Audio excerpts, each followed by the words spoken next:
Hello students, welcome to study live. आप सबको exam time table के बारे में तो मालूम पड़ गया होगा, बट फिर भी अगर नहीं मालूम पड़ा है तो आप हमारे स्क्रीन पे देख सकते हैं। ये है एग्जाम टाइम टेबल, ये साइंस का एग्जाम टाइम टेबल है। ठीक है, ये एग्जाम जो है शुरू होता है 4 मार्च से और टिल 4 अप्रैल तक। दैट मीन्स आपके पास 1 महीने के अंदर प्रिपरेशन करने के लिए, रिवीजन करने के लिए टाइम है, लेकिन प्रिपेयर तो अभी आपको करना पड़ेगा। बहुत सारे बच्चे हैं जिन्होंने अभी तक पढ़ना शुरू नहीं किया, because of course pandemic situation में उनको लिखने का प्रैक्टिस ही नहीं है, न पढ़ने की आदत है, वो सारी निकल गई है। कोई बात नहीं, ये गवर्नमेंट ने भी सोचा है इसके बारे में, इसीलिए वो पता है एग्जाम टाइम टेबल जो है 3 आवर्स का पेपर है, उसमें हाफ एन आवर और इंक्रीज कर रहे हैं, सो दैट जिनको लिखने का प्रैक्टिस नहीं है उनको थोड़ा टाइम और मिले। एनीवेज, ये तो उनका सोल्यूशन है, बट आप क्या कर रहे हैं? तो आपको प्रिपेयर करना है। अभी जो आपके पास लिमिटेड टाइम है उसमें कंप्लीट प्रिपरेशन करना है। सो जो साइंस, आप लोगों ने साइंस लिया है तो definitely physics, chemistry, maths, biology, ये सब इंपॉर्टेंट चैप्टर्स हैं, इंपॉर्टेंट सब्जेक्ट्स हैं, राइट। लैंग्वेजेस भी आपको करना है, बट यस, लैंग्वेजेस में राइटिंग स्किल इंपॉर्टेंट है। सो वो वीक में 1 दिन अगर आप मैनेज करेंगे तो भी आपका अच्छी तरह से प्रिपरेशन हो सकता है। But what about physics, chemistry, maths and biology? तो बहुत सारे बच्चे हैं जिनको फिजिक्स बहुत टफ लगता है, किसी को केमिस्ट्री लगता है, किसी को मैथ्स।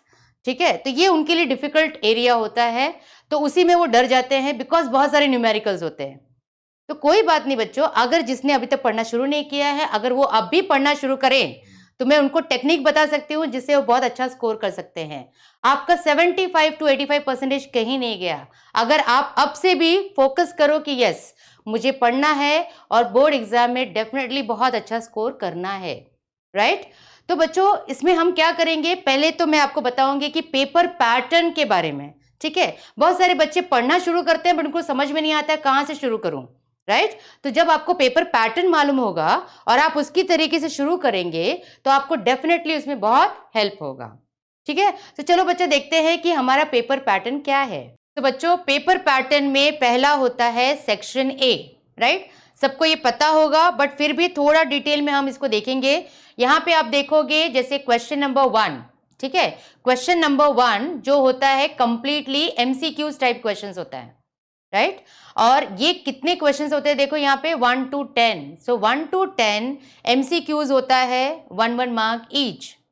अभी यहाँ पे देखो इसको 2 पार्ट में डिवाइड किया है, दैट इज 7 मार्क्स जो है थियरी है और 3 मार्क्स का न्यूमेरिकल्स है। जैसे मैंने बताया बहुत सारे बच्चे न्यूमेरिकल से बहुत डरते हैं। ठीक है, कोई प्रॉब्लम नहीं है, न्यूमेरिकल्स छोड़ दो, बिकॉज अगर आप न्यूमेरिकल्स करने के पीछे भी पढ़ोगे तो आपका न थियरी होगा न कोई स्टडीज होगा और आप जो है अपसेट हो जाओगे, करेक्ट। सो हम क्या करेंगे कि यहाँ पे न्यूमेरिकल्स को निकाल देते हैं। तो आपके पास बचा 7 मार्क्स, राइट। 7 मार्क्स का थियरी तो आप अच्छी तरह से अटेम्प्ट कर सकते हो, राइट। तो अभी थियरी मतलब क्या होता है, यहाँ पे थियरी का मतलब होता है कि आपको क्या क्वेश्चंस आएंगे, डेफिनेशंस आपको लर्न करना है सभी चैप्टर्स के, वो तो इजीली कर सकते हैं, लिमिटेड डेफिनेशंस हैं, राइट। फिर उसके बाद में जो है आपको जो है स्टेटमेंट्स आते हैं, जो भी लॉज होते हैं वो स्टेटमेंट्स आपको लर्न करने हैं, करेक्ट। और जो है 1 वर्ड आंसर्स होते हैं, 1 सेंटेंस आंसर्स होते हैं। तो ये सारे जो है ऑप्शनल हैं जो एमसीक्यूज में आते हैं थियरी पार्ट में, which is very very simple one. तो दैट मीन्स अगर आपने ये भी पढ़ाई किया, थियरी भी अगर आपने पढ़ा, ठीक है, तो 7 मार्क्स तो आपके कहीं नहीं गए। ठीक है, अब देखते हैं question number 2। That means 7 marks तो हमने बना लिए, ठीक है। क्वेश्चन नंबर 2 होता है, वो किस टाइप का होता है, वेरी शॉर्ट आंसर्स। ठीक है, तो ये है वेरी शॉर्ट आंसर्स। तो वेरी शॉर्ट आंसर मतलब अगेन 1 to 2 लाइन का ये आंसर होता है, ठीक है। तो ये भी हमको पढ़ लेना है। यहाँ पे क्या होता है, 6 थियरीज आते हैं, right. So that means 8 marks का क्वेश्चन है, उसमें से 6 मार्क्स के तो आपके थियरी होते हैं। तो ये भी अगर आपने थियरी अच्छी तरह से कर लिया तो ये भी 6 मार्क्स आपको मिल गए, राइट। सो टोटल हो गए 13 मार्क्स। सो सेक्शन ए में आपने 13 मार्क्स स्कोर कर लिया आउट ऑफ 18। तो है ना इजी। तो एटलीस्ट कम से कम इतना तो हम लोग फोकस कर सकते हैं। अभी आपका क्वेश्चन होगा कि ये सारा चीज पढ़ना कहाँ से है।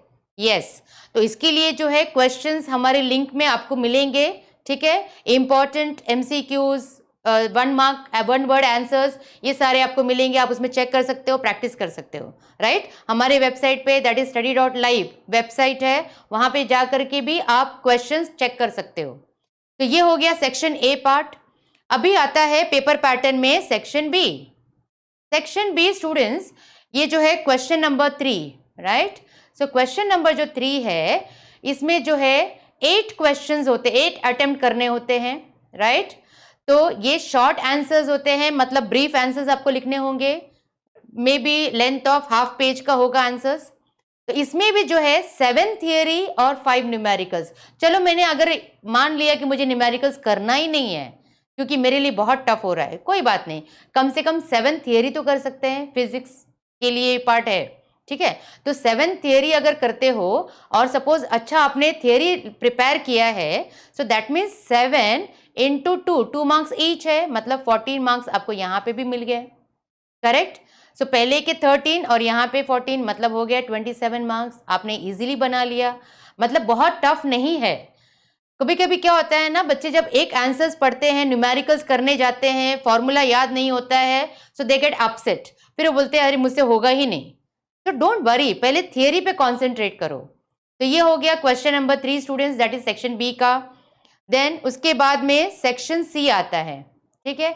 सेक्शन सी देखो, ये है 24 मार्क्स का सेक्शन सी।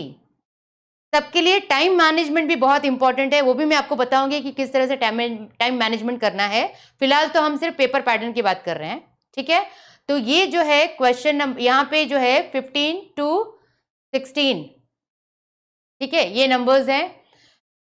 यहाँ पे जो है 8 क्वेश्चंस, 8 आपको अटेम्प्ट करना है, any 8 questions, right. That means each question is of 3 marks.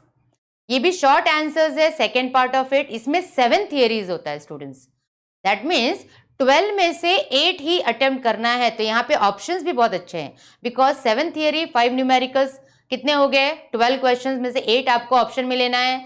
तो न्यूमेरिकल्स मत करो ना, कोई प्रॉब्लम नहीं है, थियरी तो कर लो।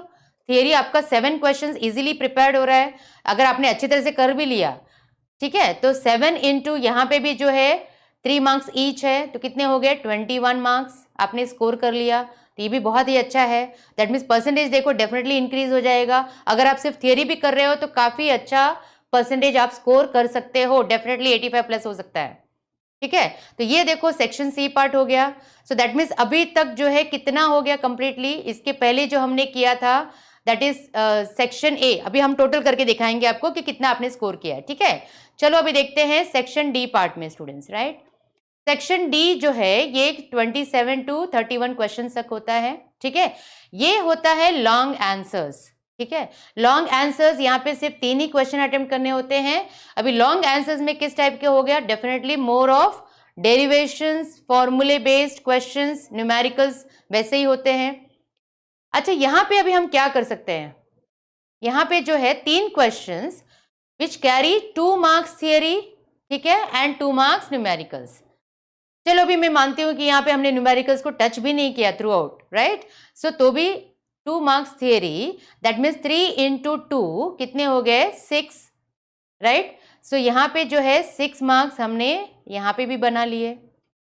तो ये हो गया सेक्शन डी का स्टूडेंट्स, दैट मीन्स हमने काफ़ी अच्छा स्कोर किया है।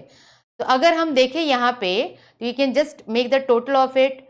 सेक्शन ए जो है, सेक्शन ए में आपने जो है 12 मार्क्स लिया था, करेक्ट। सेक्शन बी में जो है 14 मार्क्स हुए थे आपके, सेक्शन सी में 21 मार्क्स एंड सेक्शन डी में 6 मार्क्स, राइट। सो अगर हम टोटल करते हैं, सो स्टूडेंट्स कितने हो जाएंगे यहाँ पे, दैट मीन्स 52 मार्क्स आपके हो रहे हैं। चलो मैं मानती हूँ यहाँ पे बहुत सारे कैंसिल भी हो जाएंगे, कोई बात नहीं है। अगर कैंसिलेशन भी हो गया, आप बहुत सारे आंसर्स भूल भी गए, तो भी 45 मार्क्स तो आप इजीली बना सकते हो, 45 marks, right. That means students 45 marks आपके होते हैं थियरी के, राइट। दैट मीन्स थियरी अगर आप स्कोर कर लेते हो, से for example only with the theory, numericals आपने पढ़ा ही नहीं, ठीक है, थियरी में आपने स्कोर कर लिया से 45 marks out of 70 marks, right. और प्रैक्टिकल आपको मालूम है, प्रैक्टिकल होता है कितने मार्क्स का, 30 मार्क्स, राइट? सो 30 मार्क्स में से डेफिनेटली कितना भी करो, आप आराम से जर्नल वगैरह जो भी उनका प्रोसीजर है, इंटरनल असेसमेंट जो भी होगा, सो 28 मार्क्स तो कहीं नहीं गया, ठीक है? सो 28 मार्क्स तो मिनिमम आपको मिल जाएगा, तो यहाँ पे हो जाता है दैट मीन्स 73 मार्क्स। तो 73 to 75% तो आपने आराम से स्कोर कर लिया सिर्फ थियरी पढ़ के, करेक्ट? सो दैट मीन्स ये बहुत डिफिकल्ट नहीं है। अगर आपको 85% बनाना है तो 1 मार्क के जो न्यूमेरिकल्स होते हैं वो बहुत ही सिंपल होते हैं, डायरेक्ट फॉर्मूला बेस्ड, राइट? सो आप इजीली 85% तो आराम से स्कोर कर सकते हो with only simply learning theory and very very short answers, that is फॉर्मूले based numericals, right? So students, है ना बहुत इजी, जिन्होंने अभी तक पढ़ना शुरू नहीं किया है वो भी आराम से 75% स्कोर कर सकते हैं। तो आप बिल्कुल भी अपसेट मत हो जाओ and you please start with that. तो ये सारा मैंने आपको पेपर पैटर्न बता दिया है। हाँ, यस, इंपॉर्टेंट जो क्वेश्चंस है वो भी हम लिंक में ऐड करेंगे और वो सारा चीज उसके लिए, और एक है, हम एक और वीडियो अपलोड करने वाले हैं जिसमें मैं कंप्लीटली बताऊंगी कि आपको अपना पूरे दिन का किस तरह से टाइम यूटिलाइज करना है, टाइम मैनेजमेंट क्या होना चाहिए और आपका प्रॉपर प्लानिंग क्या होना चाहिए लिमिटेड पीरियड ऑफ टाइम जो भी बचा हुआ है एग्जाम के पहले तक, right students? So I hope you have understood this part and you will be really confident about scoring good percentage, right? So 75% सबको स्कोर करना ही है मिनिमम, जिन्होंने बिल्कुल भी नहीं पढ़ाई की है। जिन्होंने पढ़ा है डेफिनेटली ये पेपर पैटर्न उनको हेल्प करेगा कि किस तरह से क्वेश्चंस को सेलेक्ट करना है और उसको कितना टाइम देना है, right students? So wish you all the best. Thank you.